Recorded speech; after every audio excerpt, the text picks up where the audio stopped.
Bien, alors pour faire les décalcomanies des tableaux de bord, généralement déjà il faut avoir une référence.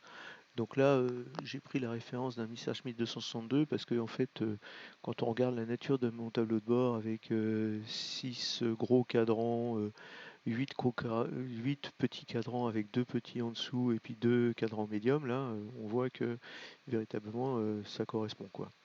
Alors en fait, comment est-ce que ça marche? D'abord, je me fais des templates, qui correspondent en fait à la taille, de mes, gros cadrans, de mes cadrans médiums et de mes petits cadrans.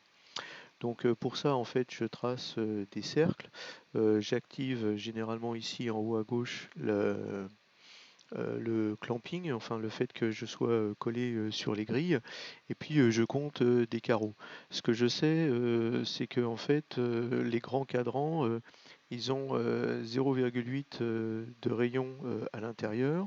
Ensuite, il y a 0,1 d'épaisseur, d'enfoncement, on va dire, du cadran avec le rebord et puis ensuite il y a encore 0,1, millimètres, de rebord du cadran, quoi.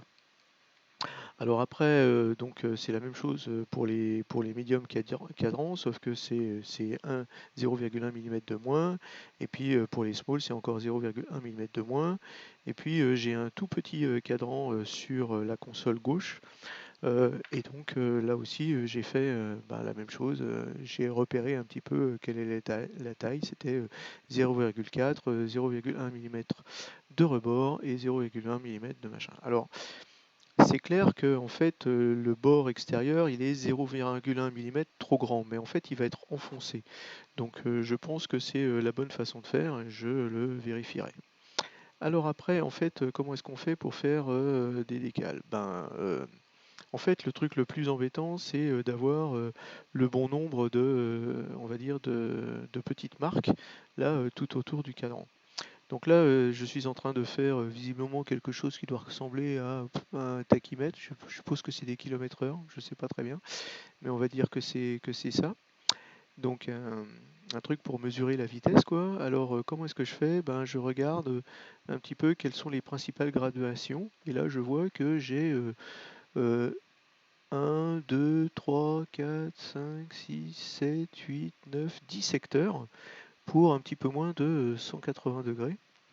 Donc ça veut dire que ça doit faire, ben, chacun là doit faire entre 16 et 17 degrés quoi. Donc on va dire 17 degrés, comme ça on arrivera à 10 degrés du bout, c'est-à-dire à peu près ça. Donc ben, ça veut dire que chacune de mes barres ici, elle doit être à 17 degrés. Et évidemment après il y en a 4 à l'intérieur là, ça veut dire que en fait chaque fois, c'est 17 divisé par 5 degrés comme écart. Je ne sais pas si je vais les mettre. Mais bon, voilà. Euh, En fait, ce qui est important, c'est d'avoir à peu près l'aspect ratio de la longueur de la marque. Donc là, en fait, c'est la même chose. Je compte les carreaux, en fait, pour aller jusqu'au centre. Et puis, je regarde un petit peu quelle est cette taille-là. Donc, ça me donne à peu près ça. Par contre, je l'ai fait un petit peu plus large que normalement. Parce que en fait, mon imprimante n'a pas la précision nécessaire et donc le blanc, c'est là où ça n'imprime pas, pour, mon imprimante, sur les décals. Donc je le fais un petit peu plus grand et ça devrait me permettre on va dire de voir, au moins, les marques, de mes cadrans. Alors, si jamais on regarde, donc là maintenant je vais me concentrer, sur, ben, mon petit rectangle ici là. Voilà, je vais me mettre en mode sélection, on va dire. Donc j'ai mon petit rectangle qu'il faudrait que j'arrive à sélectionner à un moment ou un autre. Pourquoi j'y arrive pas? Voilà. Alors voilà, j'arrive à le sélectionner. Voilà. Si jamais je veux pas être très embêté parce qu'en fait j'arrive plus à le sélectionner, je le sors du groupe, d'accord, tout en le mettant tout en haut. Voilà. Donc là, voilà, il est sorti. Alors je peux le remettre dans le calque quand même, hein, mine de rien. Sauf que là, il me l'a mis tout en bas, c'est ça? Il me l'a mis tout en bas, donc ok, bref, anyway. Je vais y arriver, je vais y arriver. Voilà. Donc, je dis que je veux le mettre tout en haut, voilà. Donc je sais qu'à chaque fois, je dois faire des rotations de 17 degrés. Parfait, très bien. Je le prends. Je fais le module de rotation ici. Donc on y va. Raté, c'est pas ça. Je le duplique. Je dis que je veux le bouger de 17 degrés. Je vais y arriver. Voilà. 17 degrés. Boum. Voilà. Et ensuite, je le déplace. Je retire l'alignement par rapport à la grille. Et ben voilà, c'est aussi simple que ça, hein. Là, je le duplique, 17 degrés. Il suffit que je fasse un return pour que ça me réplique la chose. Je le duplique, je viens là, raté, plus, voilà, je le duplique, et voilà. Et c'est avec cette opération que j'arrive à faire assez rapidement mes marques de dial, on va dire. Donc CTRL D, 17, boum, on continue comme ça jusqu'au bout, CTRL D, 17, boum, et voilà. CTRL D, 17, boum.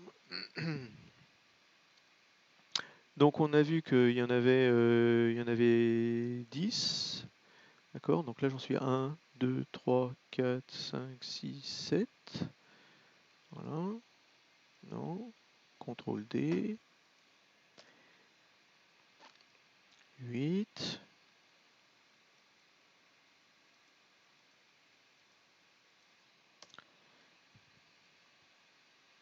Ça c'est 9.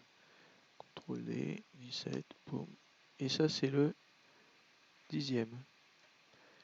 Donc voilà, alors après on va aligner bien par rapport en fait au bord, puisque en fait on regarde en fait qu'est-ce qu'on a fait pour le premier et on essaye de faire à peu près la même chose pour tous. Là je dois avouer que là ce n'est pas quelque chose que je fais de façon très mathématique. Là je fais à l'œil, on va dire. Voilà, par rapport à ça. Donc là c'est sans doute un petit peu plus loin que ça. Vous voyez, puisqu'en fait, on a quand même le bord.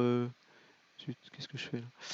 On a quand même le bord qui nous donne une bonne indication par rapport à la tangence que l'on veut obtenir. Donc, on devrait y arriver, quoi. Et bon, bah voilà, je voulais montrer ce petit truc un petit peu systématique pour faire en sorte que de réaliser des cadrans assez rapidement et facilement, ce qui permet ensuite de faire des décals, on va dire, assez rapidement, quoi. Voilà. Alors après, en fait, il y a les notions de texte. Donc là, en fait, je vous ai préparé un petit peu la chose. C'est-à-dire que si jamais je regarde dans mon large dial, là, pour l'instant, j'ai viré des textes, mais en fait, si jamais je les ramène tous, vous voyez que bon, on va avoir des textes. Oups, là, CTRL Z. On va avoir des textes qui vont nous permettre de... ah oui, ça c'est toujours un petit peu embêtant. CTRL Z.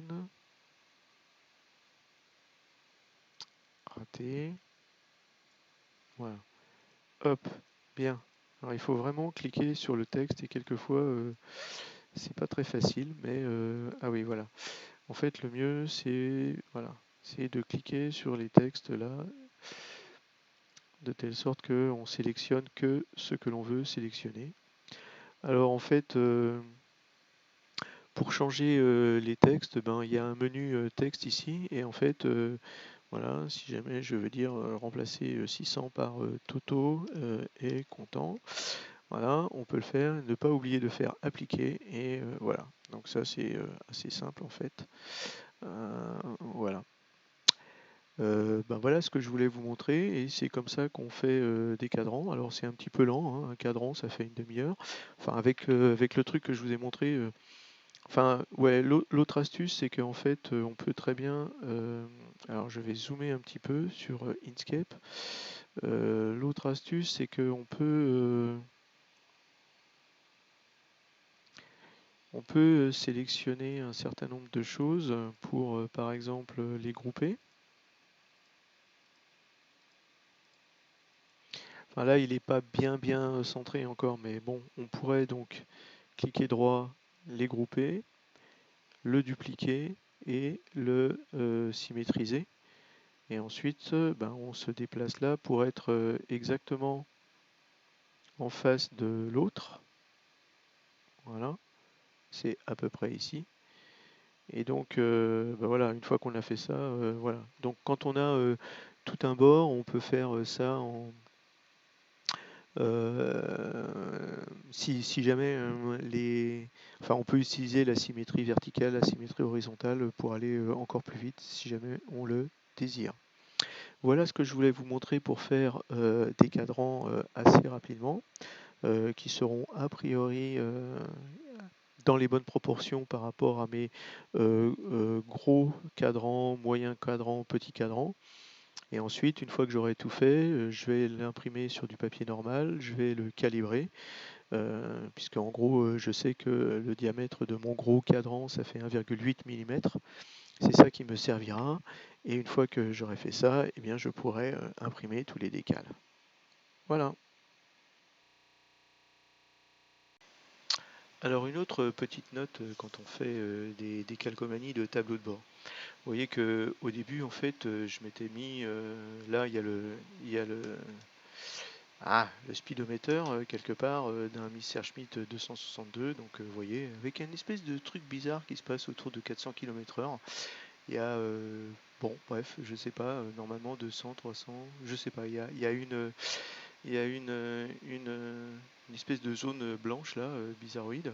Bon, donc en fait, voilà, quand on commence à faire des décals, on fait un truc bien. Donc c'est ce que j'ai fait là, j'ai fait un truc bien quoi. Et puis en fait, ben mine de rien, quand on voit ce que ça donne à l'impression, eh ben on n'y voit pas grand-chose. Ça c'est le vrai speedomètre, parce que évidemment la précision de l'imprimante, elle n'est pas extraordinaire.